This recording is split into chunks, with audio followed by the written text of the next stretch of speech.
Welcome to the Wise Guys podcast, where Mac, the Rev, and Coach Stu dive into conversations that push the boundaries of wisdom, faith, and culture. The traditional ways have had their time.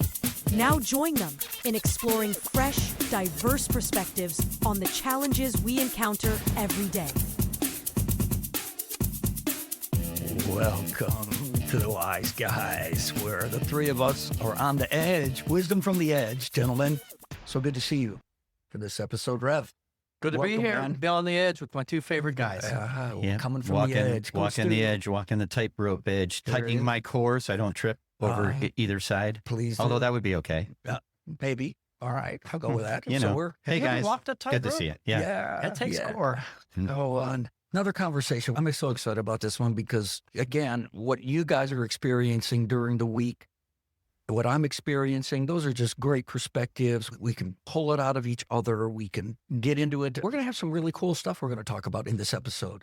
Rev brought some really cool quotes from some mystics, I'm going to call them that, whether it's humanistic mystics or Christian mystics. So I'm looking forward to that, Rev. That's going to be awesome, man, for us to kick that around a little bit. I kind of had this thing about intellectualism. Sometimes I think that gets diminished and dissed a little bit, and that came across my radar this week. I want for us to chat about that a little bit more. I've been reading from Edgar Cayce, the sleeping prophet. No, speaking of mystics. Right, speaking of mystics. And we'll talk a little bit in this episode about meditation and prayer and what's different and how do they go together and how do they affect our lives. So I think that's going to be that affect me a lot. Stu's got some stuff on his mind and soul about the soul. He posed some really great questions to us, and I want us to flesh that out a little bit. So that's going to be a great conversation. Yeah. And then I've been reading some other stuff. I got a little thing I call my triads, some affirmations to help try to get me in the right space. Maybe it'll help you guys out. And then lastly, we get there, right? Lastly, I've got a great clip from one of my favorite shows, The Newsroom. We've talked about this before on the episode, right?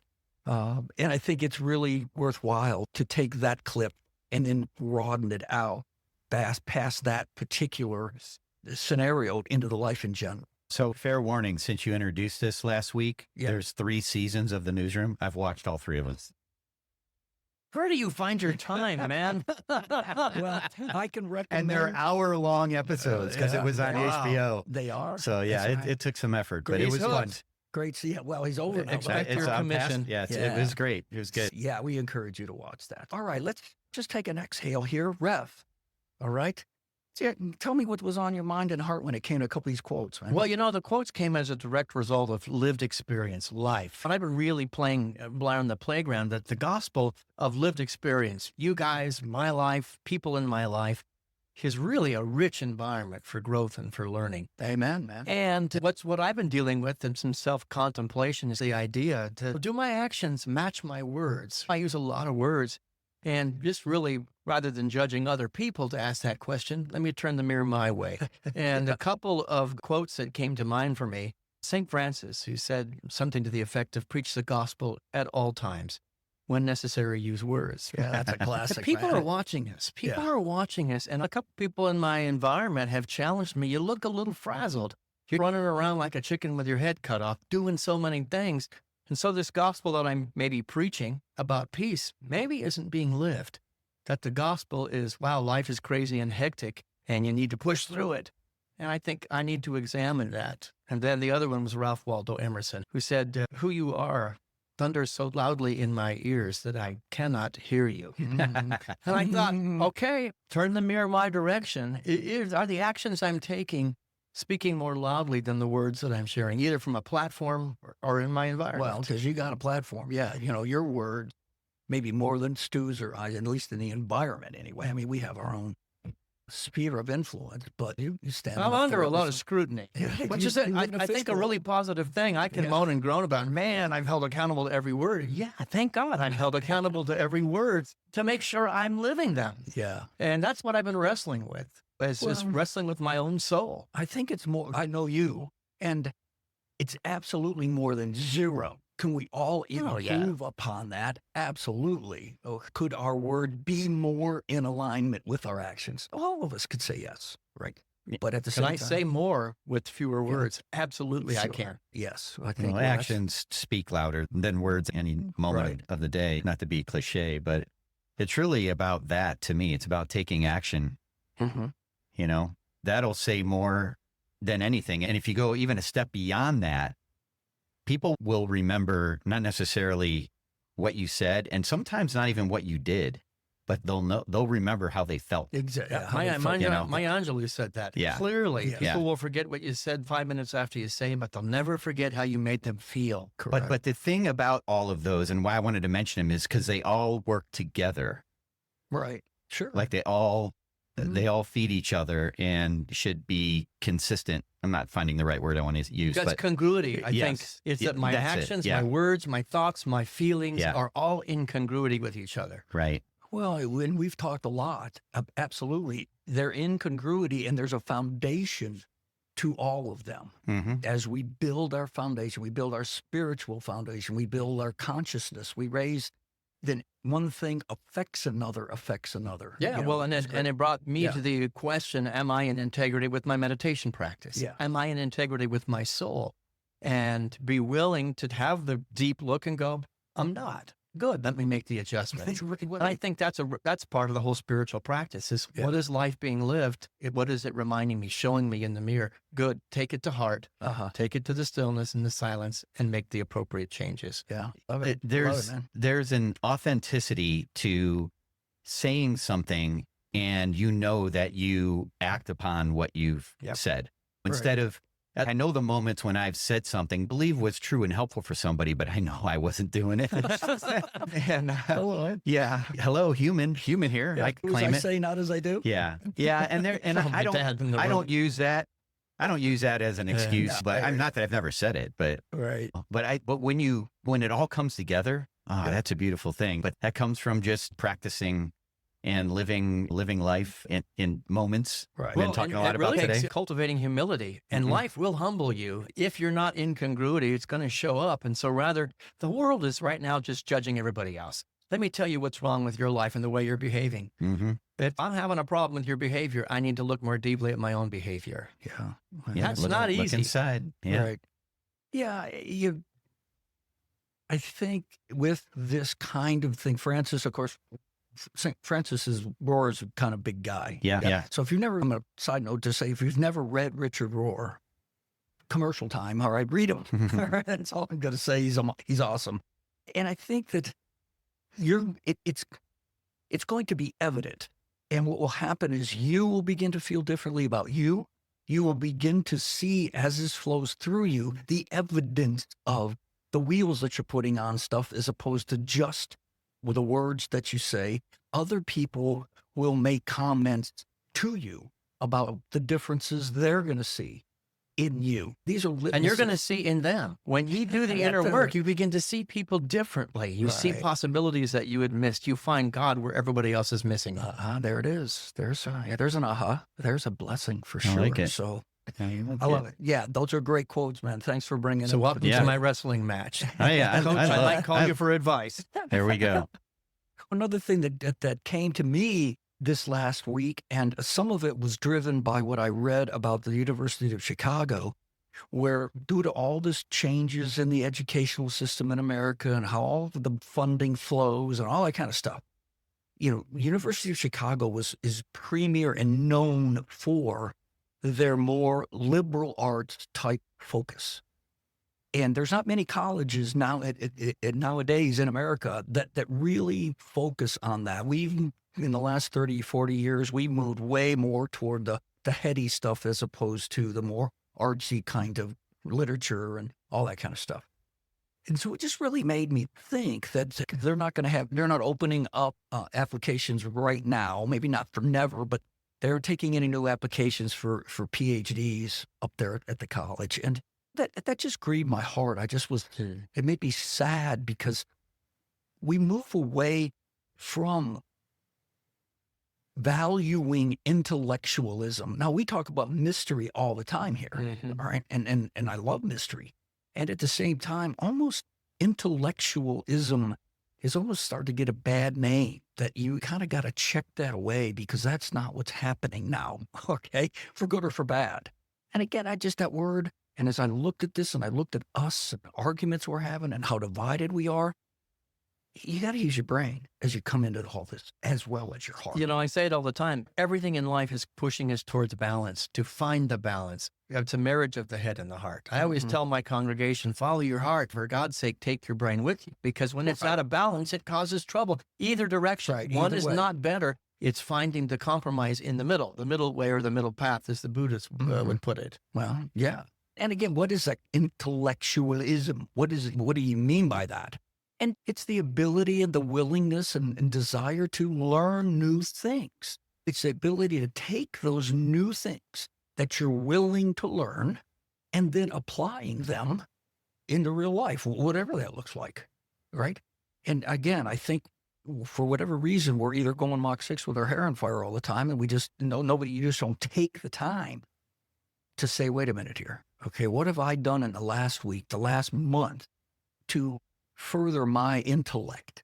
I don't know. Is that a question we Well, can that's ask the ourselves? self-contemplation. Yeah. Further my intellect, further my capacity to love. Love and wisdom are partners. What am I cultivating? All parts of myself being willing to just take the look. That's the wrestling match I've been in. And I think Right. it's important, because I know people, oh, it's all about love, love, love, and they don't engage their brain.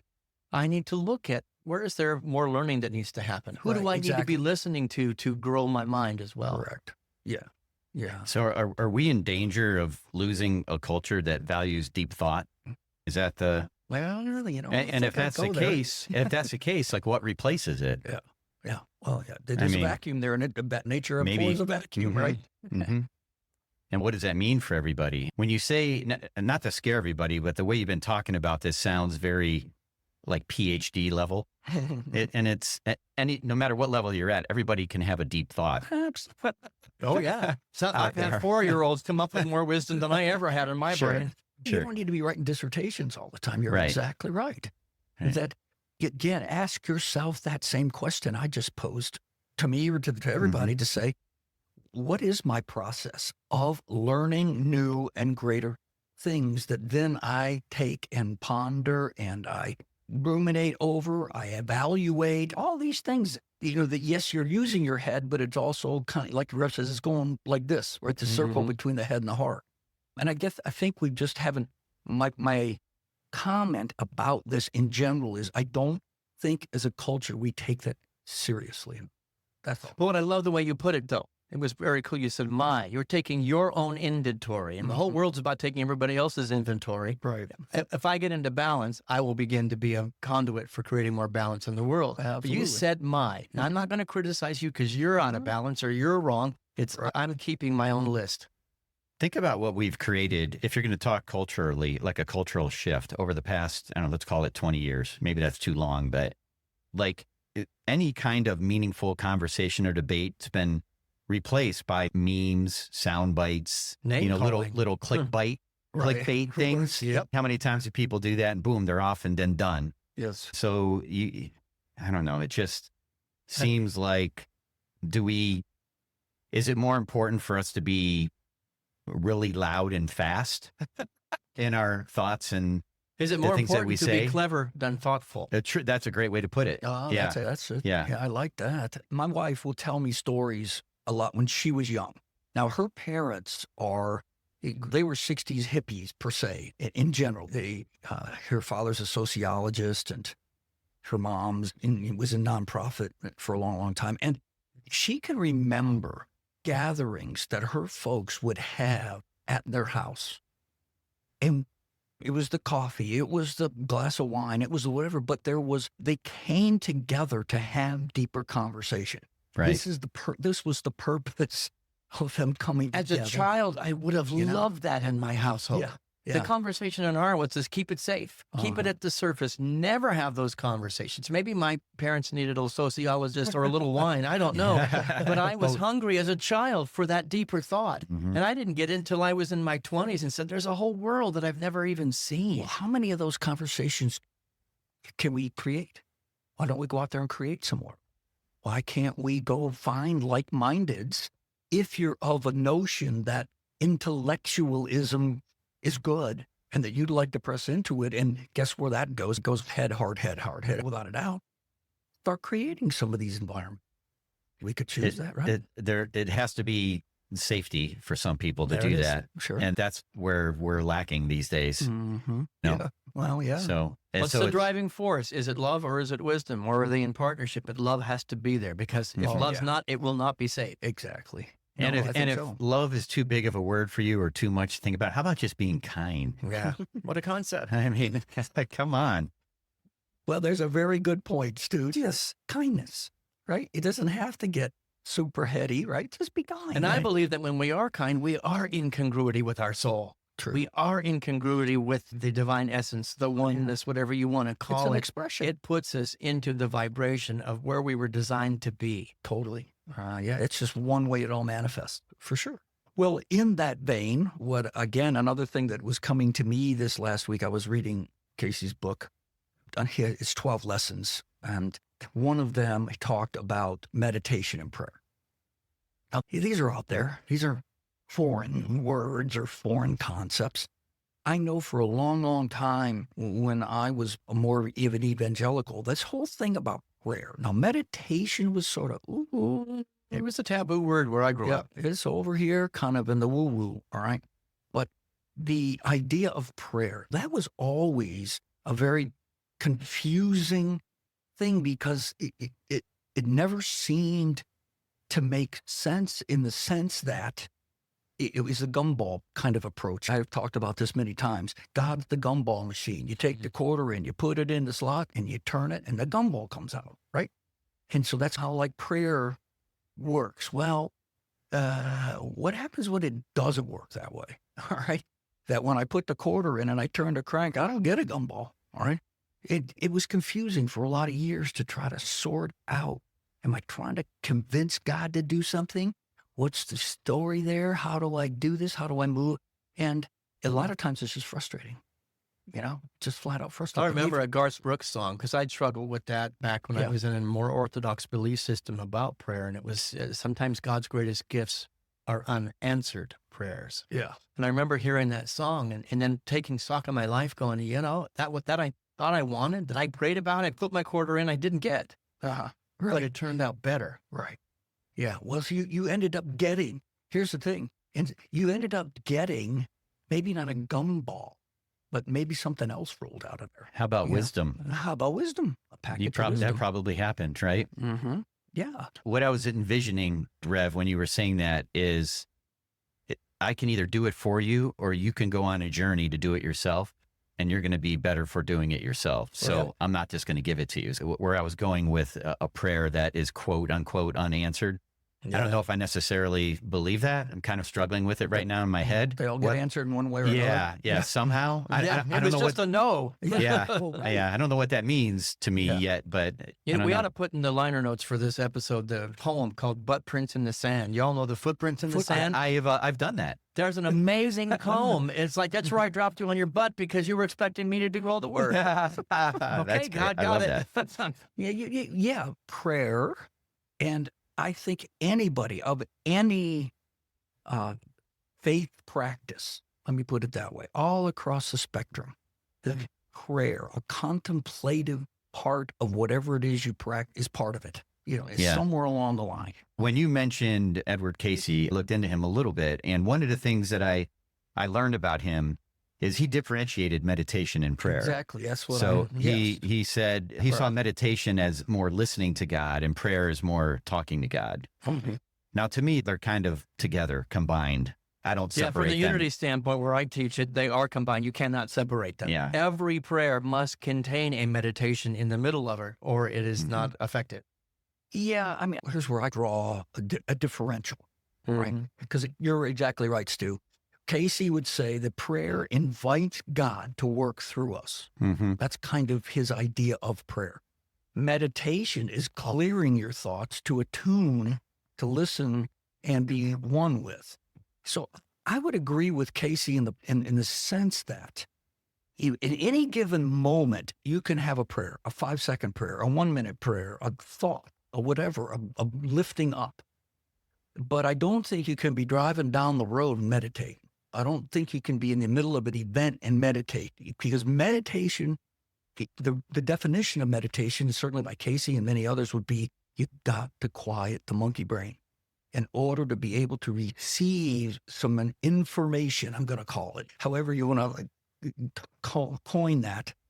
But you got to get your brain out of the way. You got to get your chatter out of the way. And The way where I land is that everything's consciousness, including prayer. And if your consciousness is aligned with a human reality, you're going to create more human reality. That the meditation part is I need to get still and align myself with a higher vibration, put my thinking into alignment with the higher dimension of light and love of God, whatever you want to call it. Then when I speak, I'm speaking from a different place. Absolutely. I'm now creating a new reality, not just hitting a hammer over the reality. Please, God, take this away. I'm focusing on that which I don't want.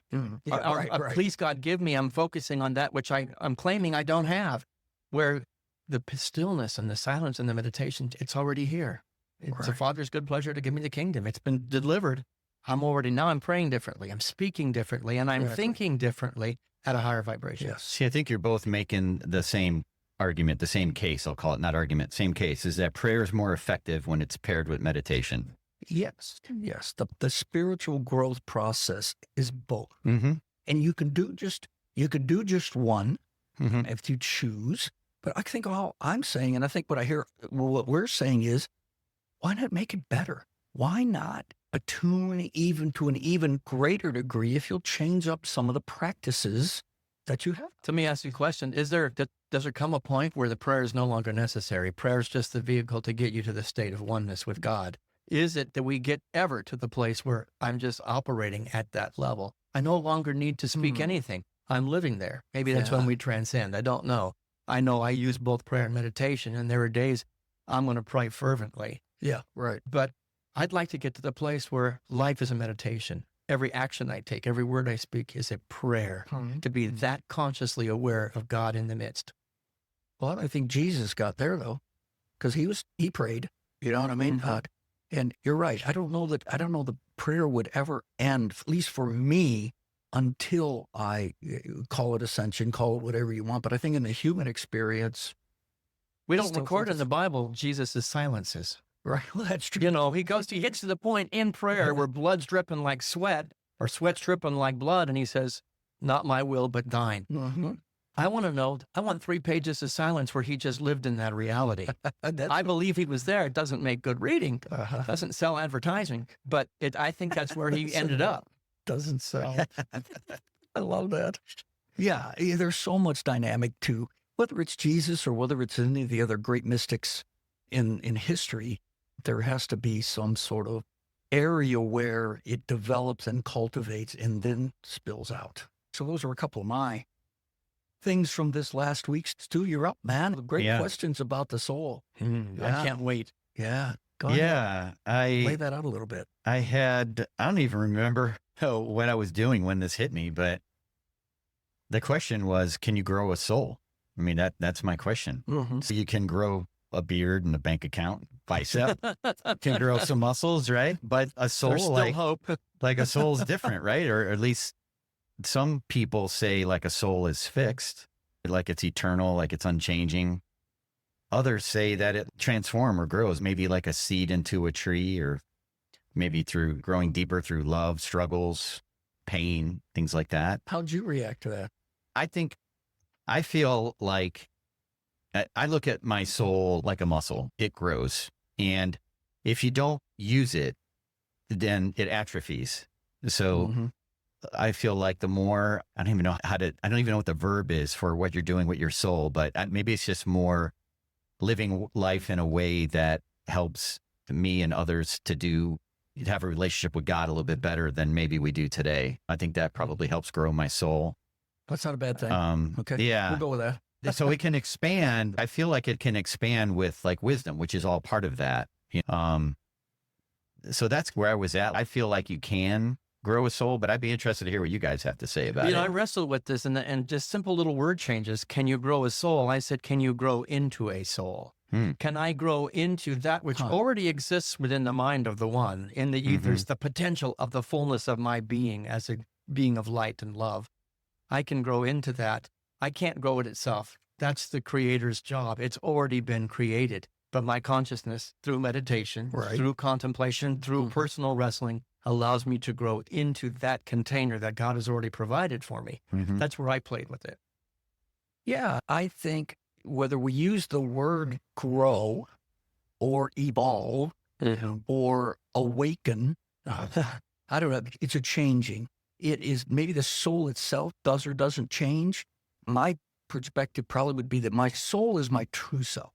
I was created by the Creator with that soul that is me, regardless of how many layers I want to put over the top of it or false perceptions that I'm going to give out.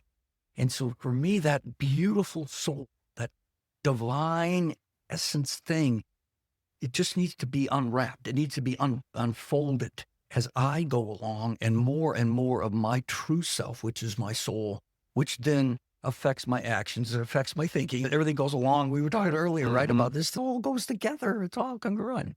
Regardless, to make a statement like we have a soul that's eternal, try to get your head around that. Mhm. You know, just Mhm. Is this earthly journey so- just one big process of us individually and collectively discovering who we are? I'm not a person. I'm not a man. I'm not a job. I'm not a husband. I'm not a friend, a father. I am a soul. And our process on earth is to learn that step by step, peeling back, unwrapping by unwrapping to go, oh, this is who I am now. Right. Not the same person I was. And I begin to define myself by those divine ideas of love and peace and joy. And I begin to show up. So I'm growing into that which already existed. Let me ask the coach. The potential and possibility of that massive bicep was always there, but Sure. you didn't have it until you worked it. Yes. So it was always there. You grew it. I guess you grew the muscle, Mhm. but you grew into the possibility. I don't know. I'm Yeah. be curious to play with that. Yeah. These are That's- great ponder You're telling me points, that guys. I could have some guns at some point? Yeah, for sure. Everybody can. Well, yeah. It's what's interesting is I don't feel like the essence of your soul necessarily changes, Mhm. but so it's like you have a body, right? If I'm going to go back to the muscle groups, right? And there's varying sizes and shapes of muscles, right? That's the part you can grow. So I don't know what that means for the soul, but it's like the body is there, the soul is there, but our ability to live like from whatever your soul is, like that part can grow. Absolutely. Yeah. So I guess that's what I'm trying to get at, because growing it could be maybe expanding your awareness. Well, that's what we're saying. Your Exactly. compassion, we already said wisdom, things like that. So I think that's where I land. I guess that's more philosophical and looking at it from that perspective. You're preaching my Yeah. sermon there. We're not growing anything Do I have but to get up on consciousness. stage? Do I have to? That'll preach. You're growing consciousness. You're growing Yes. your awareness in Yeah. order to grow into that which already exists. Yeah, I think you take a lot of comfort though at the ground level here. I mean, at the real base level, your soul is an absolutely wonderful, beautiful, pure creation of the divine. Every single one of us who lives in that, has that, is already In that the place. beginning, we were created in the image and after the Yeah. likeness of God, of the one, of the essence, of the light. And this is our journey back to the Garden of Eden to remember we forgot. That's I know right. who I really am. And Yeah. that's growing my mind. Yes. As I'm reading how I worded this question again, maybe there's a better way to frame that, because it assumes when you say, can you grow a soul? It assumes that maybe you don't have one. And that's not what that's not the question. Used A. Not what I'm saying. You don't grow a soul, but you can grow maybe into your soul. Yeah. Maybe you can expand it. Your I mean, essence. there. Yeah. Yeah. Yep. So Well, this is the view of the Christ that I say. Like I can grow my daughter. Mhm. I see her soul. I love her soul. I can grow that soul by how I speak to her, how I nurture her environment and her life. right. Jesus saw the potential other people couldn't see. Is growing a soul more of an external reality? As I grow my own, I grow my daughters. I grow you guys grow me. So we are growing into a soul, but we're also growing souls around us.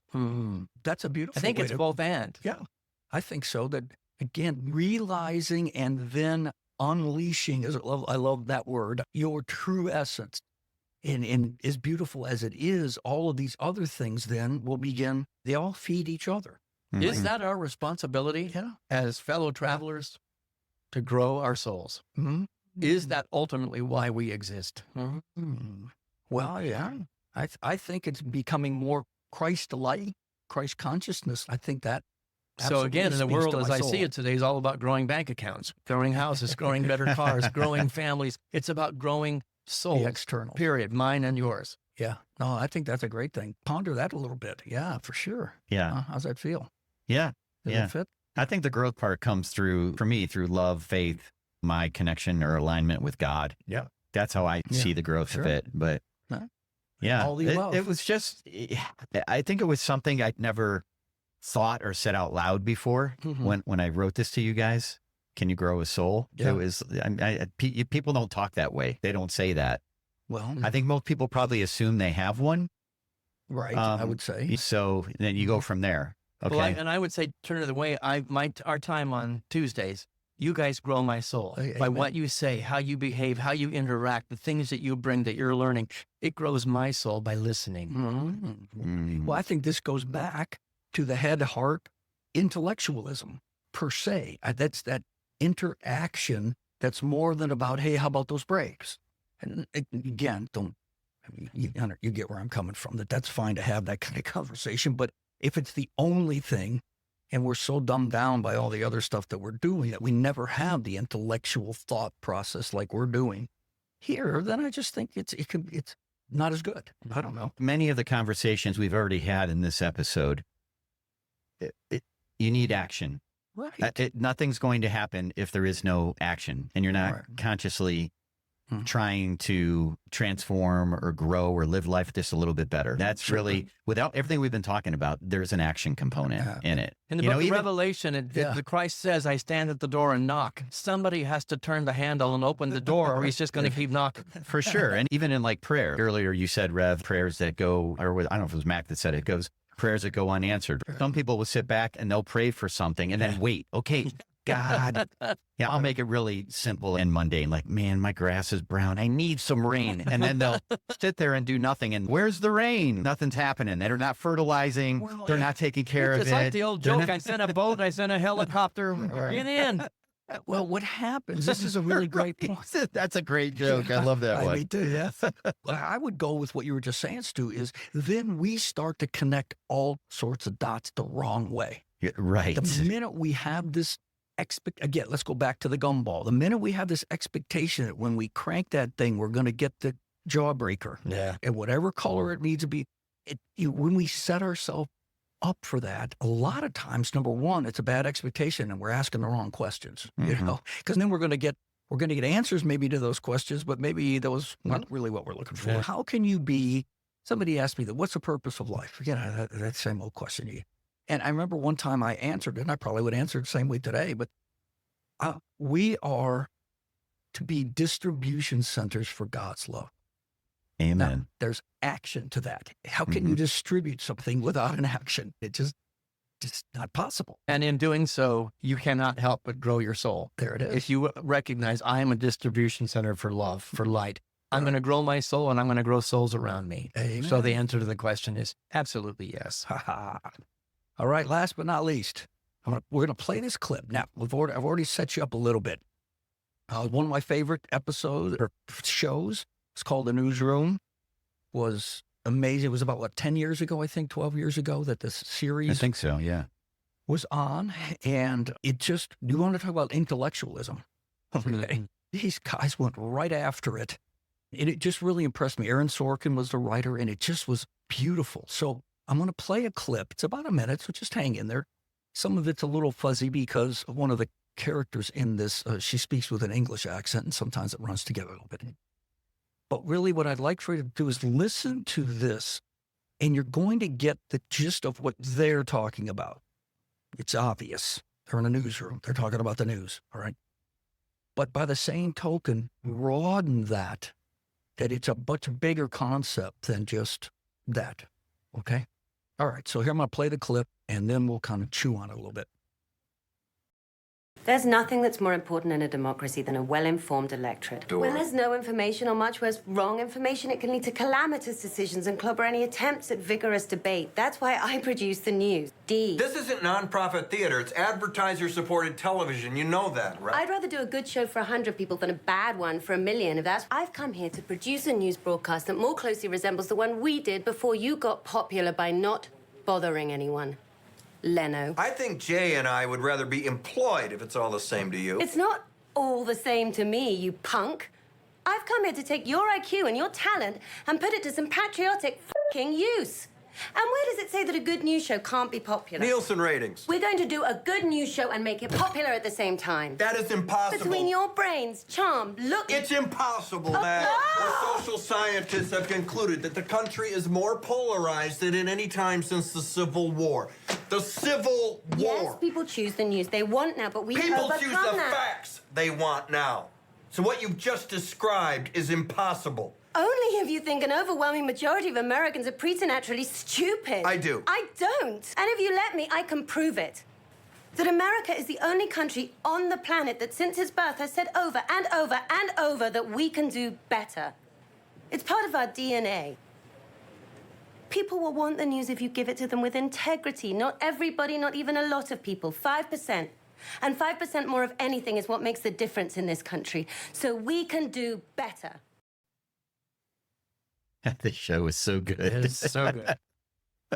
That show Think about is that so for a good. second, okay? The thing that got me when I was watching and I heard them, so I recorded this. This is the news. And so think about it. Think about it in a broader sense. This is, here's what we want to do with integrity. They want to report the news with integrity and not assume that everybody's stupid, that they can understand the concepts, that it'll make a difference, that they can give them the facts, all this good kind of stuff. And we can talk about the media all we want right now. Certainly, wouldn't it be a refreshing thing to have somebody basically report news like this? But think about it in your own life. Nielsen ratings. So people act in a certain way that may be out of alignment with their integrity because there's other motivations that cause them to do this for whatever reason. Here's how I broaden this whole Well, it kind of goes thing. back to the original quote that I threw out there. Who we are as a nation thunders so loudly in our ears we cannot hear the voice of the soul of America. Mhm. Who we are as a media presentation, the other voice in that dialogue is thundering so loudly. It's about entertainment and not about truth or facts or soul. It's thundering so loudly we cannot hear. Right. We've all gotten deaf because we have a different agenda. There's a different reason other than the one that you think it might be at the surface. Mm-hmm. So one of the Yeah. things I loved about what she did, and it's not just in that clip, but throughout the whole series, is because again, I've watched all 3 seasons of it at this point. But they wanted to report, the two of them, the news in a factual way, regardless of what it did to the ratings. And if you think about news organizations, they care about the ratings.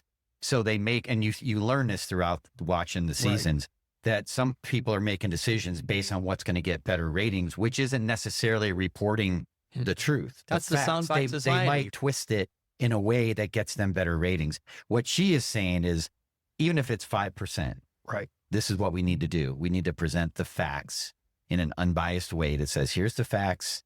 And people are smart enough to get that, kind of is what she's saying. We've gotten so over the line to clever entertainment Right. away from authentic truth. And I think that's what the debate is. And that debate's going on individually and it's going on collectively. But I hope it's going on with all of us who are evolving our souls. That have I just thrown away my soul to be clever and to be entertaining and Right. to be fun? And I don't want to center this whole, they were talking the news and the truth and the facts and things like that. I don't want us to default to the political climate in America. Certainly these things can be applied there, whatever. Put But, it in the you know, religious environment. right. Have we created Well- entertainment and we've forgotten the truth? Right. It's still there, but Yeah. is it covered up under some really great rock music? Well, 5%. Let's go back to what Stu was talking about. Think about this. This is probably the essence of what we do. And that is this, that 5% can move the needle.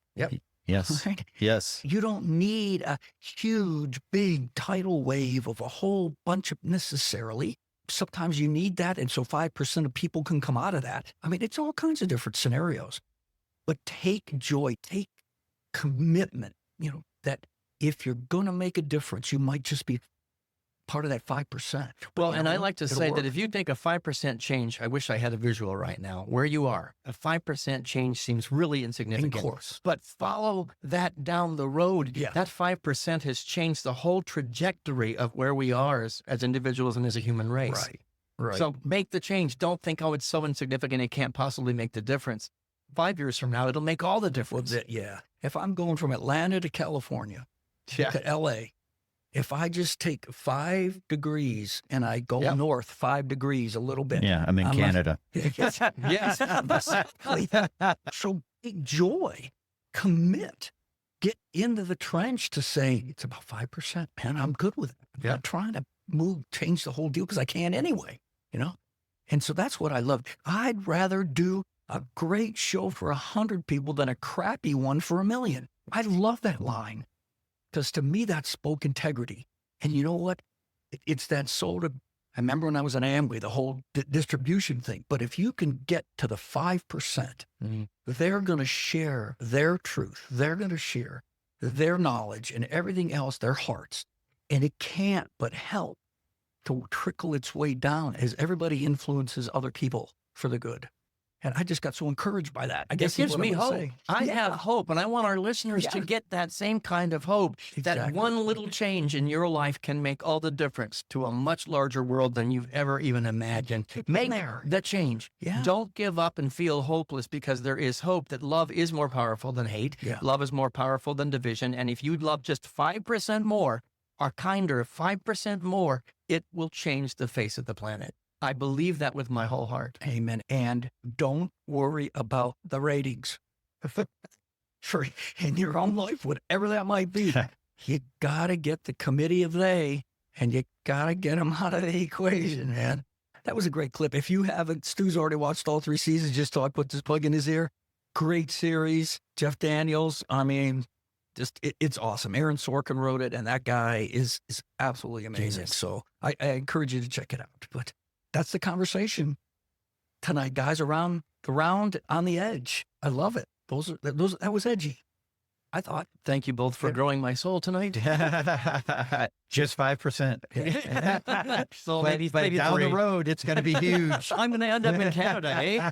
I love it, guys. Thanks so much. So what's coming up? We're going to, a couple things at least have been on my mind and heart. Maybe you guys can add to this as we close out. Upcoming in our upcoming episodes, some thoughts that I know I've had that I want to share. I've been reading a book by Brian McLaren. If everybody doesn't know who he is, you can look him up. And the book is called Life After Doom. And so often we're in this doom place right now. And so he's just coming right at it. Okay, let's call it doom. Fine. Now, how are we going to react to that? What's the ways to look at it? It's been fascinating. So I'm going to share some thoughts about that. Definitely sharing some more stuff from Edgar Cayce. A great book I'm reading right now. So there's tons of nuggets in there I'd love to keep sharing with you guys.